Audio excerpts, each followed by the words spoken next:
kung mayaman ka na.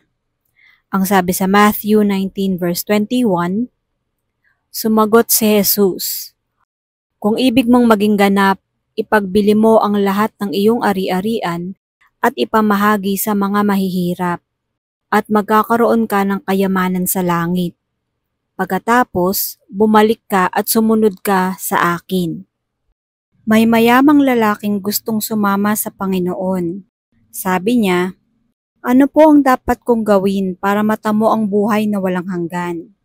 Sabi ng Panginoon, sundin mo ang mga utos. Nagawa ko na po ang lahat ng mga utos. Ang sabi ng Diyos, bueno, ibenta mo lahat ng kayamanan mo, ipamigay mo sa mahihirap at sumama ka sa akin. Maraming maa-accomplish nito. Una, makikinabang yung mga nabigyan. Pangalawa, makakapag-concentrate na si mayaman sa ipagagawa sa kanya ng Diyos. Pangatlo at napakahalaga, ka-level na niya ang lahat.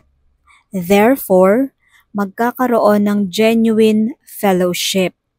Kasi kung makikisama ka sa maraming maralita at hindi ka naman marunong magdala ng yaman mo, magiging amo ka na naman. Hanggat maaari, wala masyadong angat o mababa. Pero kung sobrang yaman mo, lalo't wala kang kontrol sa sarili mo, maaaring makapang-api ka na naman kahit sa loob ng fellowship. Kitang-kita na walang interes ang Panginoon sa kayamanan niya. Dahil hindi naman niya sinabing ibigay sa kanya yung yaman. Malungkot na umalis ang lalaking yon sapagkat di kaya ng dibdib niyang gawin yon. Kung mayaman kayo at hindi nyo gagamitin ng inyong yaman para mag-demand ng special attention sa church, hindi naman siguro hihingin sa inyo ni Jesus na ipamigay nyo. Kasi marami nga kayong magagawang mabuti kung may kayamanan kayo basta't marunong kayong lumagay sa lugar. Money should not become the measure of a person, especially in the eyes of spiritual people. It should not needlessly elevate people above others.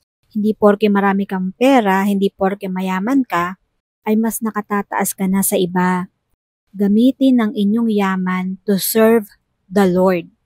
Pag-isipan din natin, maaaring iyan ang maging ministry nyo o maaaring yan ang purpose ng Panginoon sa buhay nyo. God bless us all.